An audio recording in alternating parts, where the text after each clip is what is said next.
Здравствуйте всем. Сейчас я буду показать, как работает система EduPage для преподавателя. Но сначала, когда уже скачала приложение EduPage на свой смартфон, мы можем открывать. А если это первый раз, что вы открываете, мы будем спросить вам ваш логин и пароль. И тоже на какая школа вы исключены. Здесь вы должны написать без BES и будет собачка edupage.org. Вот. Что мы видим, когда открываем EduPage? Это таблица, где у нас расписание на первый урок, второй урок, третий урок и так далее. И здесь в конце у меня один урок, который я сам поставил. Первые вещи, которые вы должны узнать, это насчет изменить параметры. Чтобы изменить несколько параметров, вы можете так сделать. Вы открываете как меню налево. И, например, здесь у вас есть все тоже возможности, которые дает EduPage, как здесь это все на английском. И, например, если я хочу изменить язык, я пойду внизу, где это написал Settings. Вот. И здесь, например, я могу изменить язык или стиль системы EduPage. Alors, здесь я буду изменить на русском.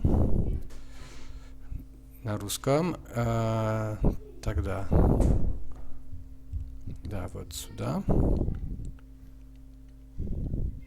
Вот, и сейчас мы видим, что это изменение на русском. Тогда я пойду сначала вот первая страница, где у нас несколько возможностей, как сообщение. Я не знаю, если видите правильно здесь. Сейчас. Вот. Сообщение. Классный журнал, оценки. Сейчас. Вот. Посещаемость. Работу, материал. Дальше есть как платежи, расписание, замена, меню старовая, фотографа. Вот. Мы будем посмотреть, что самое главное для нас, это показать посещаемости.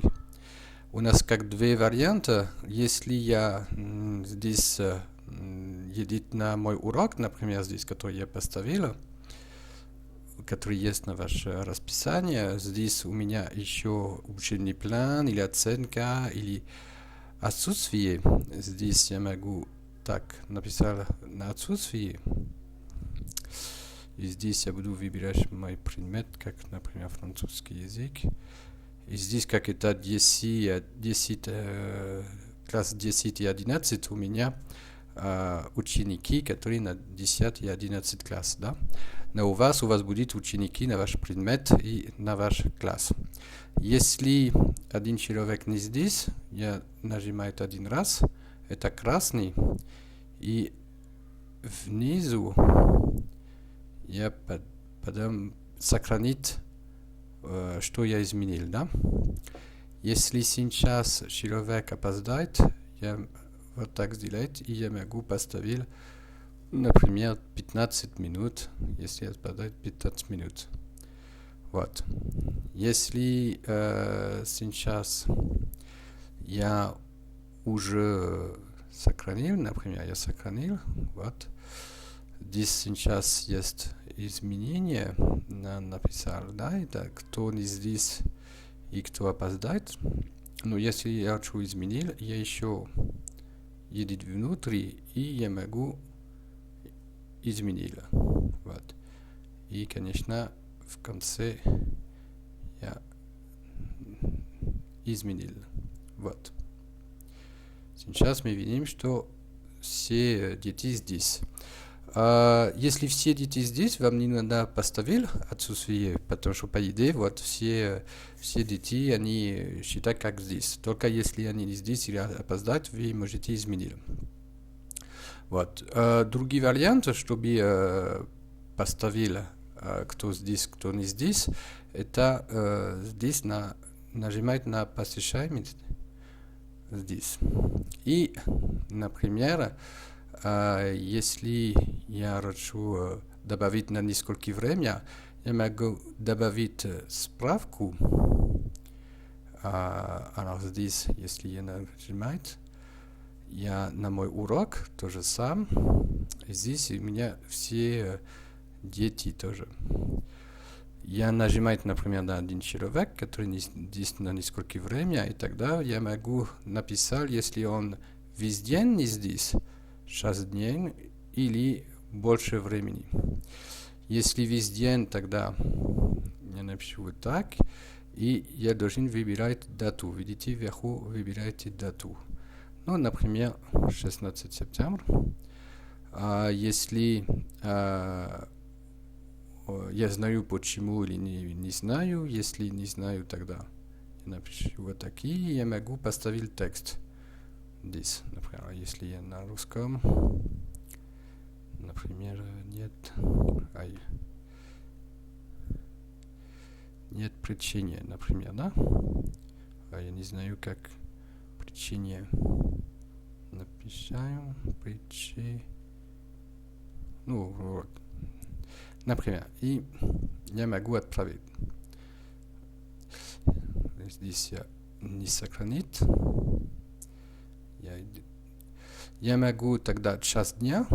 Если час дня я выберу один дата, и тогда, видите, у меня несколько урок здесь. Я могу сказать от второй урок, например, до 5 урок.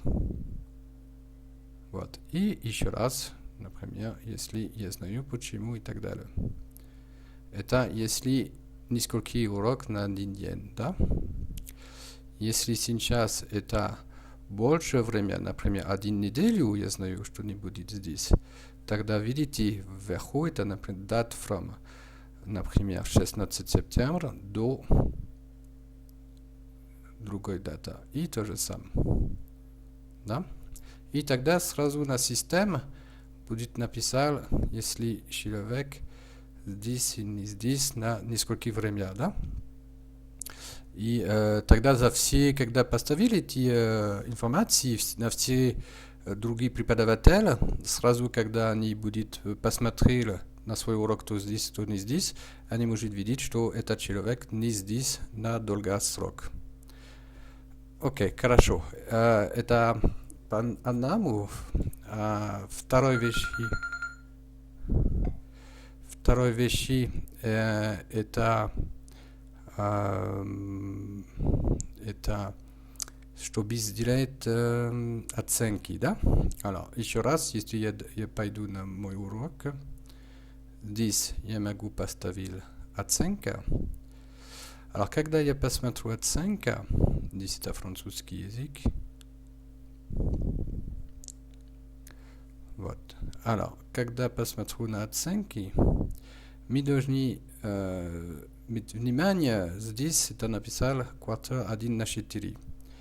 Вам надо поставить на правильно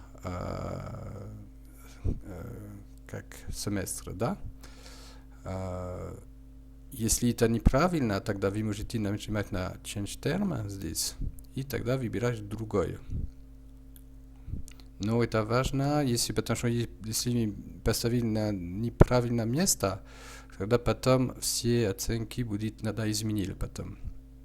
Вот. Когда я это сделал, я могу тогда поставить оценки, но это желательно, когда у нас урок, мы сделаем оценки по задаче. Да? Мы видим, что внизу есть новая задача. Новая задача это, например, если я хочу поставить оценки на домашнее задание, например. Alors, если я нажимаю на задача, я буду поставить новая задача все оценки на домашнее задание. Здесь я поставлю оценки простой оценки из 1 до 5, например. Я могу поставить на какой вес этот оценки, если это важно или не важно. Ну, есть обычная оценка. И я, например, напишу здесь DZ. Вот. И тогда я добавлю этот. Вот. И сейчас я вижу, что есть DZ. Тогда я могу потом поставить DZ. И я вижу все мои все ученики. И тогда я могу поставить оценки. Например, если я возьму этот человек, я вижу, что это на французском, это на классификацию DZ, на задачу DZ. И тогда я могу поставить, например, 4. Да? Тогда я буду сохранить. Например. Вот. И тогда, если я вижу здесь, я вижу, что сейчас у нее 4 как оценки, да? А если сейчас я хочу изменить этот оценки, я вижу, что здесь я нажимаю, я хочу изменить, тогда я пойду на этот оценки, есть 4. Если я хочу изменить, я нажимаю на этот. Вот. И, например, если я хочу поставить ничего, я могу сохранить. Или 2, или 3, например. А здесь 23 не пойдет. Вот. Например, ничего. Я сохраню. И сейчас оценки я удалил. Вот. Сейчас нет оценки, да. Alors, если я пойду вверху, вот я вижу, что сейчас никакие оценки. Поэтому это важно, когда с начала года вы поставили несколько задач, зависит от вашего плана программы, где вы можете поставить любой как DZ, вы можете, например, на языке у нас сортирование, у нас чтение и так далее, да?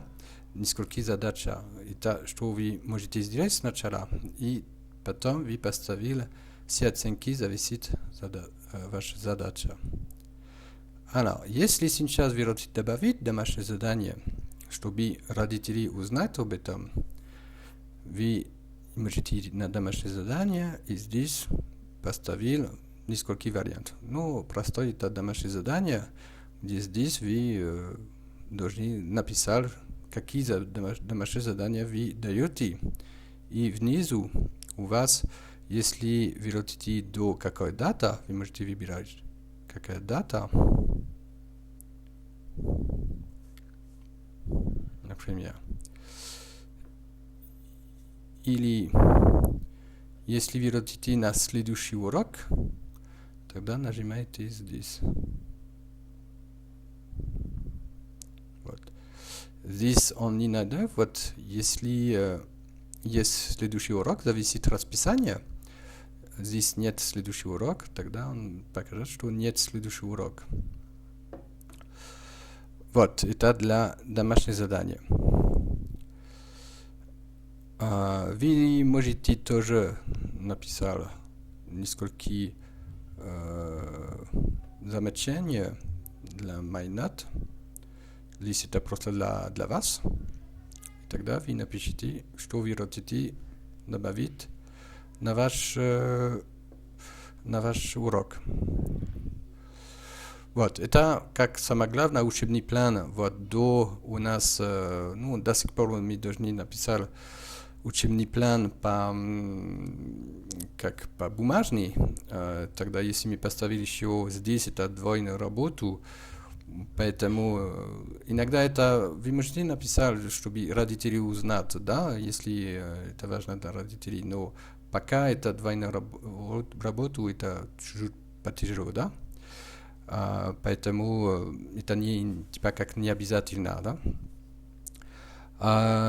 Сейчас классный журнал, если мы нажимаем на классный журнал, здесь мы видим, какой урок у вас есть завтра, послезавтра.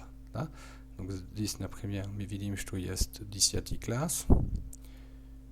И я могу посмотреть потом на вторник, на среда и так далее, и так далее. И, конечно, если я нажимаю на этот класс, я еще раз иметь доступ на учебный план, оценки, кто здесь, не здесь и так далее. Вот.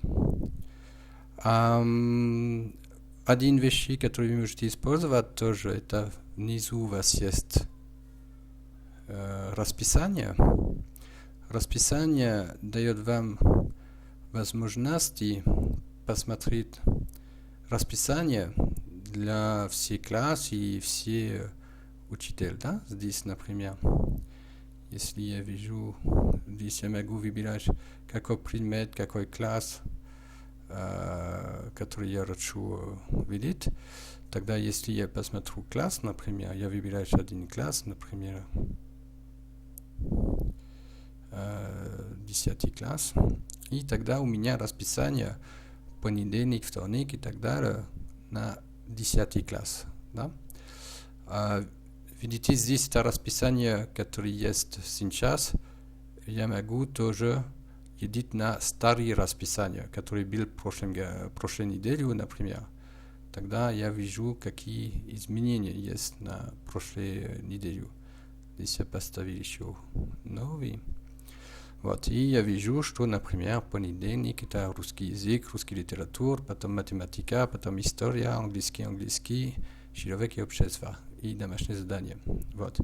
Ну, я могу тоже уточнить кабинет, например, если я хочу видеть, когда кабинет ICT свободный, где у нас, например, где был актовый зал, где есть компьютер сейчас, тогда я нажимаю здесь. И я могу видеть, какой урок есть свободный, кабинет свободный. Здесь я вижу, что первый урок это свободный, второй урок есть немецкий язык на тот кабинет, потом есть 2 урока информатика, и после обеда это свободный, например, да? Вот. Это тоже может быть полезно. Остальность, что вы можете использовать, это сообщение, конечно. Сообщение, здесь вы можете добавить сообщение, когда вы видите внизу, у вас есть здесь этот тушка, и здесь вы можете отправить сообщение. Когда вы нажимаете на сообщение, тогда вы можете использовать только учителей, только учащих, только родителей.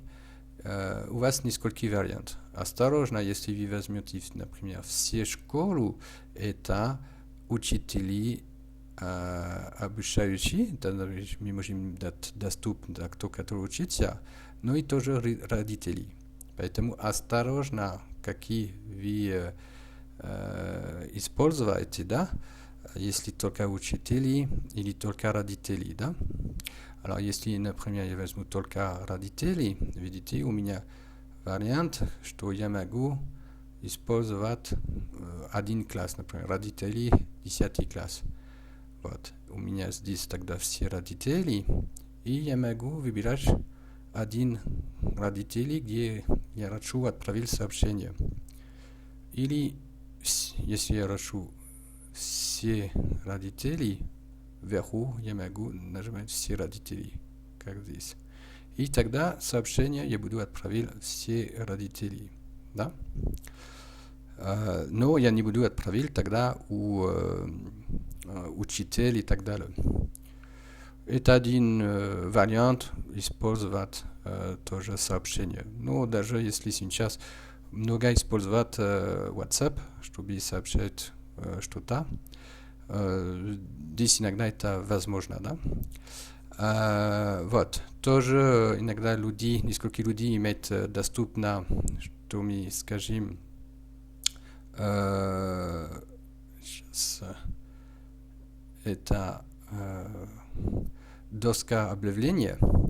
Доска объявления это сообщение, но который как на доска, где вы можете поставить что-то важное за все люди, да? Например, здесь это было в мае прошлом году, где мы поставили, что это короткий день, да? И потом мы можем оставить или убрать потом, да? Вот. Но самое главное на этой системе du page это именно показать, кто здесь, кто не здесь, и тоже, чтобы поставить оценки, да? А оценки для нескольких преподавателей мы можем поставить на систему 20 баллов, который сразу автоматически сделает изменения на систему 5 баллов, как есть в Кыргызстане, да? Ну, если у вас есть вопрос, вы можете попросить меня, да. Спасибо за внимание. До свидания.